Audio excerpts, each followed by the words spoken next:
هغه چغې وهي خواج نه اورېدی کېږي تنظیم ولا چغې وهي قوم چغې وهي او دا ظلم زموږ سره شوری دا ماشومان وګورئ دا یې هلکه دا ماشومانو دا تاسو څه وخت راغلي یې دا سهار مانځه وخت چې راغلي ښه دا خلکو څه ټیم راغلي لکه تاسو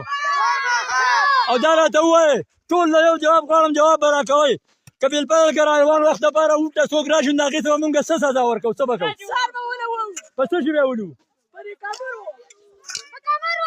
په کمرو یې مه وهلئ سر یې ماتېږي په څه شي بیا ولو سره په انډو انډې ځکه شته ښه انډې هر چا کره شته ها هلکه د دې ټولو ملګرو دا مطالبه ده چې مونږ د کوم سړی انده دپاره وټ نه راغی هغه به مونږ په ښه انډو باندې ولو ستاسو فیصله ده د چا فیصله ده لاس چوت کوئ لاس چوت کوئ د چا فیصله ده را روان وخت دپاره که مونږ له څوک هم راغی او د ووټ مطالبه یې رانه وکړه نو باید د هغې استقبال به مونږ په څانډو باندې که دې ماشومانو ته وګورئ دا څومره ظلم د دې وړو وړو ماشومانو ته وګورئ د دې سره دومره ظلم کېږي دا بیلچه هلکه بیلچې هم چوتې کوئ چوتې کوئ او دا راته ووایه چې دې ساعتو کلي ته به مونږ هېڅ سیاستدان نه راپرېږدو تاسو بې راسره ځای یئ